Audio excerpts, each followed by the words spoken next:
Hi guys. Well, I get a lot of people come to me and say, I've never fished a pole, never really fancied fishing a pole. I prefer to fish a running line. I fish a running line all their life, and but never really see the benefits of fishing a pole. And to be honest, you can do what you like as long as you catch fish and enjoy yourself. That's the main thing. But fishing a pole, you can get you get yourself a bit more accurate. This is what you call a top kit, and that's your top section, and there's your float there with your line and your weight and your hook. And I'm going to put that aside one minute, because here's another top kit, and this is what they call a cupping kit. It's just got a little pot on the end, and that's the same length as that top kit there, exactly the same length. So what you can do is you can put a little bit of feed, a few maggots, a little bit of ground bait in your cupping kit, or a big ball of ground bait, whatever it is you want to feed your swim with, and put it in there, and then you stick it on the end of the bottom of your section of your pole, and then you just feed it out.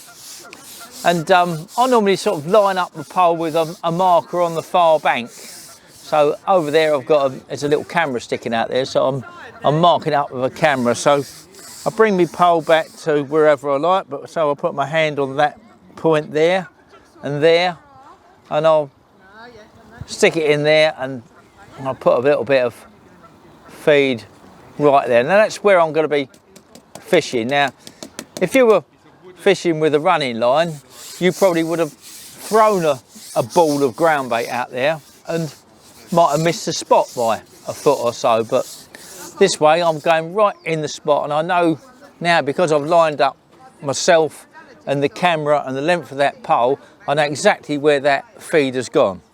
So what I'm going to do now, I'm just going to plumb this up to get the depth right, and I haven't got to show you how to use a plummet.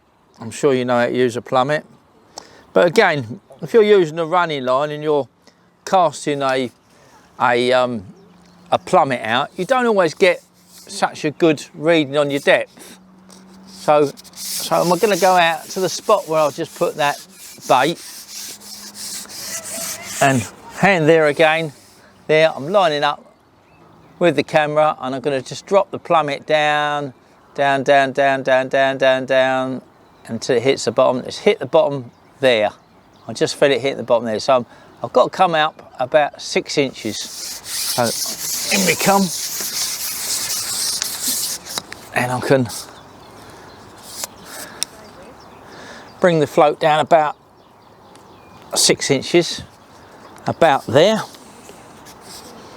Now bearing in mind we put that ground bait in, those maggots in, so they would have hit the bottom. So really ideally we want the hook be sitting on the bottom in amongst all the other bait that we put in. So now we can put it straight down, nice and slowly, get a nice accurate reading on the bottom.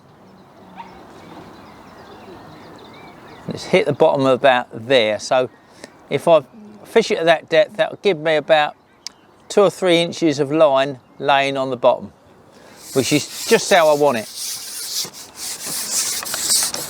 A lot of people say fish dead depth. I say fish laying it on the bottom a little bit.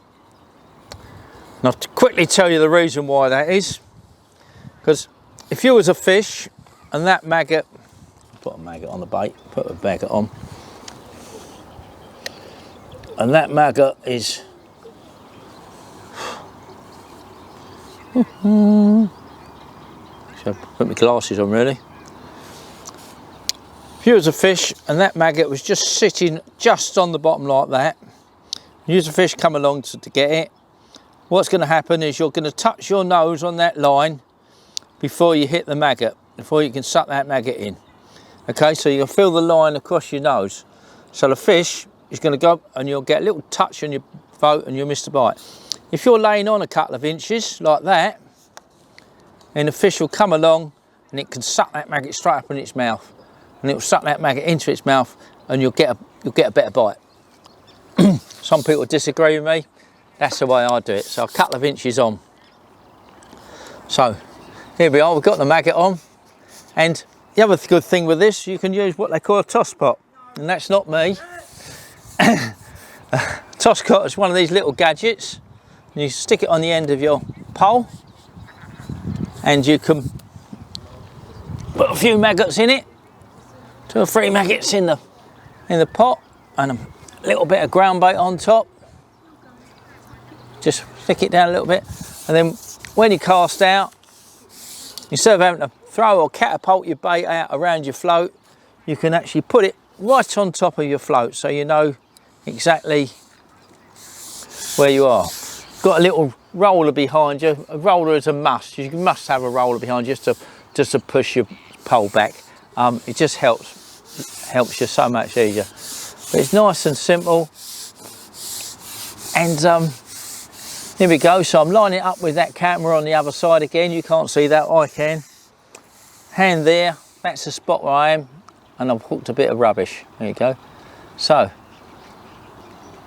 and drop that down over the spot, like that, right on top of that little bit of ground bait. And I'm turning that toss pot over and put some maggots right on top of my float. Now, you can't get any more accurate like that. If you're fishing with a running line, you can't get that sort of accuracy. And hopefully, if I'm really lucky, I'll get a bite. But generally, when you're fishing like this, it'll take you 10 or 15 minutes, even on a nice day like today, when the fish are feeding, for the fish to actually find the bait, and you start catching.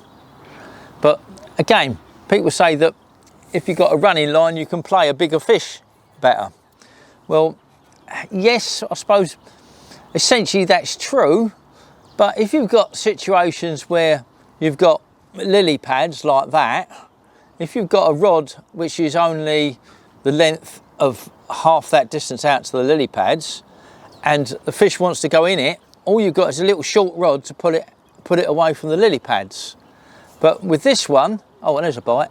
Oh, wasn't watching then. With this one, you've got the option of pushing the fish out and putting it away from different places. I mean, if it decides to go for that island at 100 mile an hour, eventually it'll break you. But what you have got in here is a little bit of elastic that goes through the pole. It goes through the pole like that, so that'll pull the line out, so it'll stop it from breaking until eventually that elastic bottoms out. And if it is too soft, and as you're trying to land the fish, the elastic's coming out, then you've got here this new idea, it's like I call a puller bung, and you can pull the elastic out from this end and you can tighten it up, which is similar to sort of reeling in. So you can tighten up your elastic, ready to land a big fish if that's the case. But yeah, that's about it as the advantages of pole fishing over and above fishing with a rod and a line and a running line. And we're going to give it one more cast. Here we go. Put a few more maggots in there. I always do this when I start fishing. I just put every minute or two, just come in, a little bit more feed. Just keep that feed going in, falling through the water. As it keeps falling through the water, it's going to attract fish into the swim eventually, and hopefully they'll be on the bottom in amongst your feed. Here we go, on the line, float down, little bit of feed right over the top of it, and you can't get any more accurate than that. You're putting your maggot right on top of the dinner plate with the other maggots. You can lift the float up now and again. Just drop it, pull it up off the bottom a little bit like that. Drop it back down so that the maggot, you just lift it out of the silt, so that whereas with a running line, again, you can't always do that. You've got to reel right in. So this way you can sort of work the bait a little bit, do lots of different things. So It's a lot more accurate way of fishing. Apart from the fact I've not gotten a bite, so it's making me look a liar. Oh, is that a bite? Yeah. As soon as I looked away, my float went under. So here we've got a fish, and we can slowly roll it back onto the roller.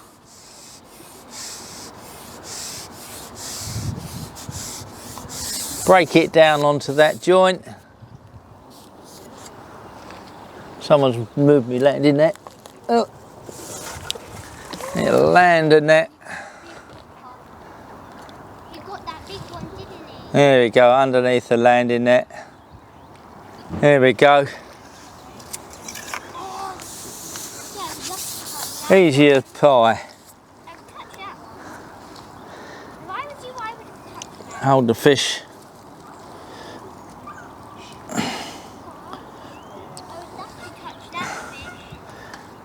Over the net. Oh. Look out. Here you go. Nice little skimmer. Ugh. Done.